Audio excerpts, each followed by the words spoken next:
Radhe Radhe everyone, कैसे हैं आप सब। होप करती हूँ आप सब बहुत ही अच्छे होंगे।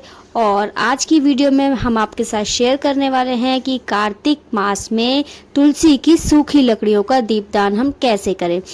देखिए, कार्तिक के महीने में लोग कार्तिक नहाते हैं और कथा सुनते हैं, तुलसी पूजन करते हैं, दीपदान करते हैं। बहुत से ऐसे नियम हैं जो कार्तिक में किए जाते हैं।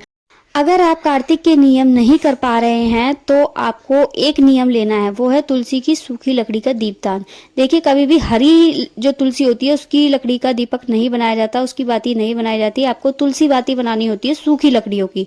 तो जब तुलसी सूख जाती है तब उसकी लकड़ियों की आपको बाती बनाकर तैयार करनी होती है।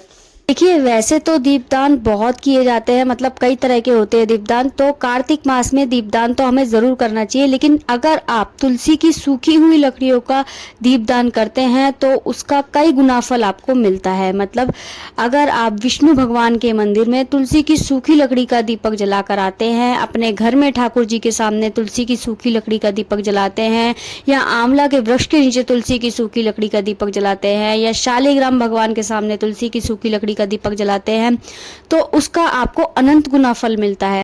तो जब भी आपकी तुलसी जो है पुरानी होने लग जाए और लकड़ियां सूखने लग जाएं, तो आपको उन लकड़ियों को, जैसे आप विसर्जन कर देते हैं, तो आपको वो नहीं करना चाहिए, बल्कि उन्हें संभाल कर रखना चाहिए। कार्तिक मास के लिए आप पूरे कार्तिक मास में तुलसी की सूखी लकड़ियों का दीपक जलाकर दीपदान करें। ये बहुत ही अच्छा और बहुत ही शुभ माना जाता है।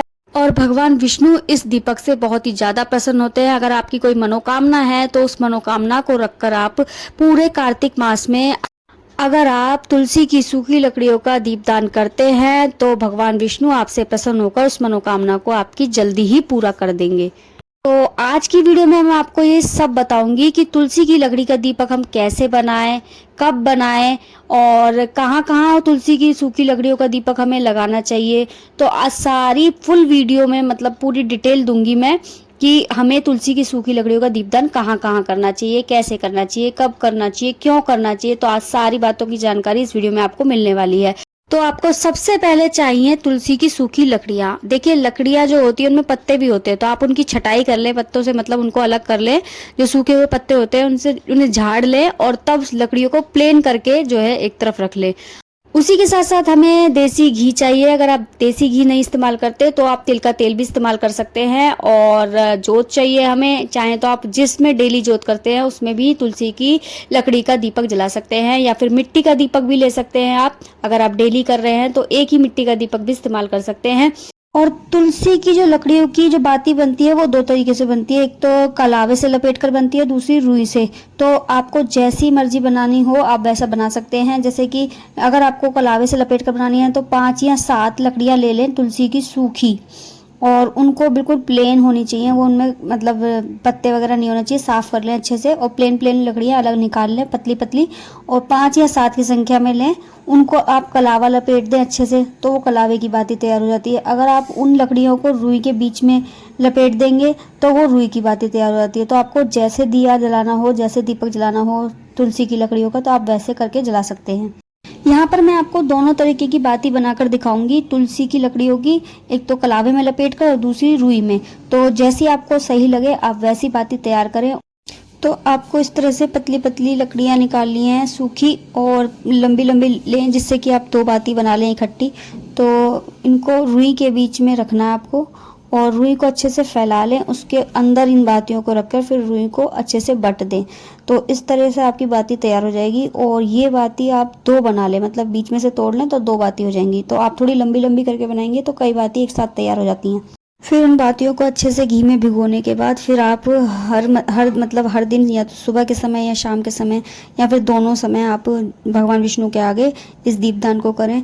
और अगर भगवान विष्णु के मंदिर में नहीं जा सकते आप तो घर में ही आपके ठाकुर जी होंगे, आप वहाँ भी इस दीपदान को कर सकते हैं। अब देखिए, आपको कलावे की बाती कैसे बनानी है। कलावे की बाती बहुत आसान। आपको तुलसी की लकड़ियाँ लेनी है 5 या 7 पतली पतली लकड़ी लें, उन पर उनके ऊपर कलावा लपेट दें। और देखिए, जैसे आप देख रहे हैं दीपक में मैंने डाली हुई है बाती, ये कलावे की बाती है। इसमें 5-7 लकड़ियाँ आप एक साथ लें पतली पतली, और उसके ऊपर कलावा लपेट कर अच्छे से, और फिर उसको घी में भिगो के फिर आप दीपक में रखकर आप इसका भी दीपदान कर सकते हैं। सबसे पहले आप जब दीपदान करने से पहले आपको, जब दीपक आप प्रज्वलित करें उसको पहले आप तिलक करें, और तिलक करने के बाद दीपक में कुछ भी डाल सकते हैं आप, चावल डाल सकते हैं या सफ़ेद तिल डाल सकते हैं। उसके बाद आपको उसे जल से मिना मानस कर फिर आप उसका दीपदान भगवान विष्णु के मंदिर में आगे करके आएँ। देखिएगा, इस दीपक जलाने में और दीप दान करने में बहुत बड़ा फ़र्क होता है, अंतर होता है दोनों चीज़ों में। अगर आप दीपक जलाते हैं नॉर्मल तुलसी की लकड़ी का, तो आपको मिंसने की ज़रूरत नहीं होती, मतलब उसके ऊपर से जल फराने की ज़रूरत नहीं होती। उसको सिर्फ आप नॉर्मल तुलसी की लकड़ी लें और घी में भिगोएं और उसको जला दें भगवान विष्णु के आगे, या विष्णु के किसी भी स्वरूप के आगे आप जला सकते हैं। लेकिन अगर आप दीप दान कर रहे हैं कार्तिक के महीने में तुलसी की सूखी लकड़ियों का, तो आपको उस दीपक को मिंसना होगा, उसके बाद ही आपको वो भगवान विष्णु के मंदिर में या फिर भगवान के किसी भी स्वरूप के आगे आप इस दीपक का दीपदान कर सकते हैं। करती हूँ आपको आज की वीडियो अच्छी लगी हो। अगर अच्छी लगी हो तो प्लीज़ वीडियो को लाइक शेयर कमेंट करना बिल्कुल ना भूलें और जाकर जल्दी जल्दी चैनल को भी सब्सक्राइब कर लें, क्योंकि आगे कार्तिक मास से रिलेटेड बहुत सारी वीडियो आने वाली हैं, क्योंकि आपको पता ही है कार्तिक मास अब समाप्त होने वाला है। और लेकिन अभी भी कुछ नियम ऐसे हैं जो आप करके कार्तिक मास के पूरे महीने का पुण्य ले सकते हैं। तो मिलती हूँ आपसे नेक्स्ट वीडियो में किसी अच्छी जानकारी के साथ, तब तक के लिए राधे राधे।